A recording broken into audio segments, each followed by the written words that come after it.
என்ன மச்சான் இப்படி ஆயிருச்சு? நாம எவ்வளவு முயற்சி பண்ணோம், ஆனா பெரிய மச்சான இந்த பிரச்சனையில இருந்து காப்பாற்ற முடியலையே. ஐயோ மாமா, நீங்களாவது பரவாயில்ல, உங்க தூக்கத்தை வெளியில சொல்லிட்டீங்க. ஆனா நான் நாளைக்கு காலையில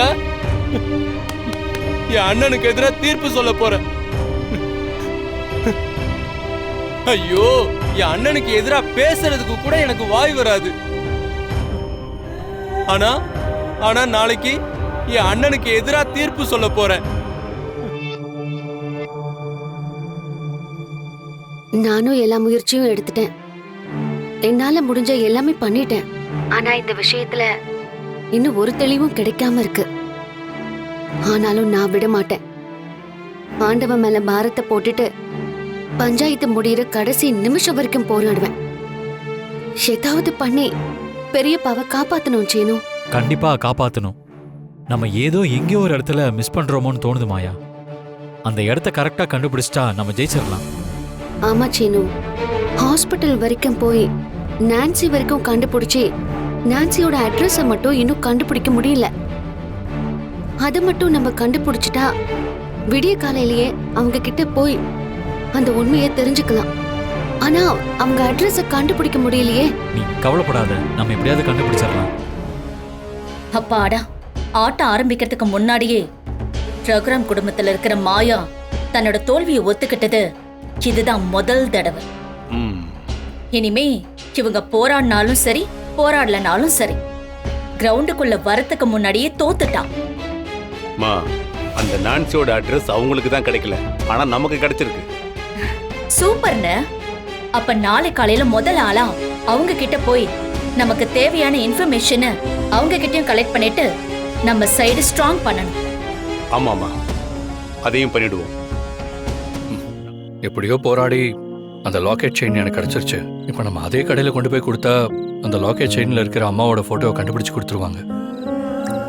அதுக்கப்புறம் எங்க அம்மா முகத்தை நான் பார்த்துருவேன்ல. நீ கண்டிப்பா பார்த்துருவ கதிர். 25 வருஷ போராட்டம்ல, கண்டிப்பா உங்க அம்மாவை நீ பார்த்துருவ. இல்லதானா, இந்த சந்தோஷமான நேரத்துல மாமாவுக்கும் அவர் குடும்பத்துக்கும் இப்படி ஒரு சூழ்நிலை வந்துருச்சேன்னு தான் ரொம்ப வருத்தமா இருக்கு. கதிர், நம்மளால முடிஞ்ச எல்லாத்தையுமே பண்ணிட்டோம். அந்த ஜீவாவை கூட கடத்தி நம்ம கண்ட்ரோல்ல வச்சிருக்கோம். இருந்தாலும் நமக்கு ஃபேவரான ஒரு எவிடன்ஸை கூட நம்மளால கலெக்ட் பண்ணவே முடியல. புவனா கொடுத்தது ஒரு தப்பான பிராதுதான்னு நம்மளால ப்ரூவ் பண்ணவே முடியல. ஆமா தானா, அப்படி ஏதாவது ஒன்ன கண்டுபிடிச்சு மாமா மேல தப்பு இல்லைன்னு நம்ம ப்ரூவ் பண்ணணும். ஆமா கதிர், என்னோட ஆசையும் அதுதான். ஆனா இந்த விஷயத்துல நம்மளால முடிஞ்ச எல்லாத்தையுமே நம்ம பண்ணிட்டோம். இதுக்கு மேல அந்த கடவுள் தான் மனசு வச்சு காப்பாத்தணும்.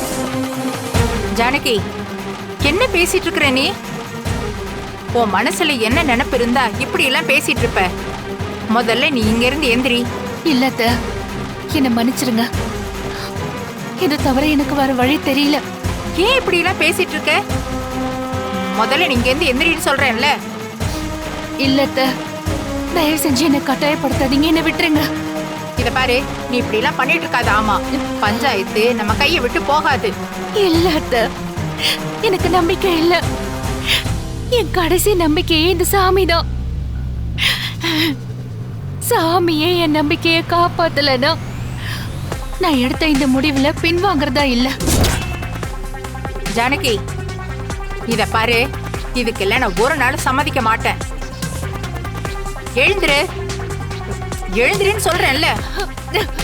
அத்த, நாளைக்கு பஞ்சாயத்துல ஜெயிச்சு என் புருஷன் வெற்றியோட இந்த வீட்டுக்கு வந்தாருன்னா நான் எந்த முடிவும் எடுக்க போறதில்ல அத்த. அப்படி என் புருஷன் வரலனா என் முடிவுல எந்த மாற்றமும் இருக்காது. இவங்க எப்பவுமே இப்படிதான் இருப்பாங்களா? பேசவே மாட்டாங்களா? 5 வருஷமா இப்படியேதாம்மா இருக்கா. என்னென்னமோ ட்ரீட்மெண்ட் பண்ணி பார்த்தாச்சு, எல்லா கோயிலுக்கும் கூட்டிட்டு போயாச்சு, எந்த பலனும் இல்லை. ஐயா கொடுக்குற பணத்தை செலவு பண்ணி இவளை உயிரோட மட்டும் இருக்க வச்சிருக்கோம், ஆனா குணப்படுத்த முடியல. கடவுளா பார்த்து அவளுக்கு நினைவு வர வச்சாதான் உண்டு. டாக்டர் கிட்ட கேட்டா கடைசி வரைக்கும் இவ இப்படிதான் இருப்பான்னு சொல்லிட்டாங்கம்மா. பெத்த பிள்ளையாச்சே, அப்படியே விட்டுற முடியுமா? இந்த வயசான காலத்துல நான் தாம்மா கூட இருந்து பாத்துக்கிறேன். என்ன விஷயமா இவளை பார்க்க வந்தீங்க? ஒன்னும் இல்லம்மா, ரகுராம் ஐயாவை பத்தி ஒரு சில விஷயங்கள் தெரியணும், அதை கேட்கறதுக்கு தான் வந்தேன். இவகிட்டயா கேட்க வந்தீங்க? இவளால இப்ப எதுவும் சொல்ல முடியாது. நீங்க வேற யாரையாவது பார்த்து விசாரிங்கம்மா. ரொம்ப நன்றிங்கம்மா, பத்திரமா பாத்துக்கோங்க. சரிம்மா, நான் வரேன்.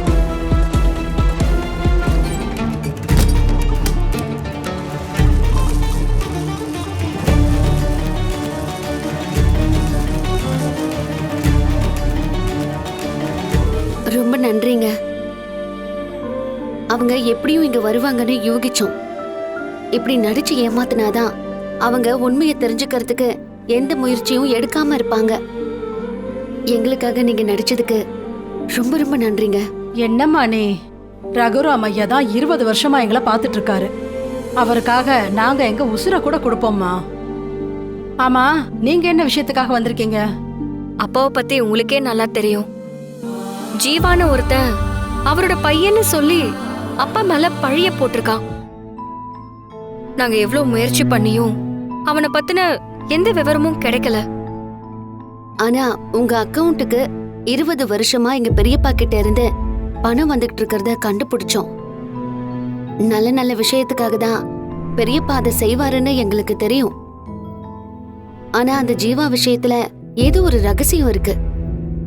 எங்க பெரியப்பா ஏதோ ஒரு காரணமாதான் தான் அவமானப்பட்டாலும் பரவாயில்லன்னு உண்மைய சொல்லாம இருக்காரு. உங்களுக்கு தெரிஞ்ச விஷயத்த சொல்லுங்க. நீங்க சொல்ற உண்மையில தான் எங்க குடும்பத்துடைய கௌரவமே இருக்கு. ரகுராம் ஐயாவை காப்பாத்தணுங்கிறதுக்காக நான் இத்தனை வருஷமா யார்கிட்டையும் சொல்லாம இருந்த உண்மைய உங்ககிட்ட சொல்றேன்.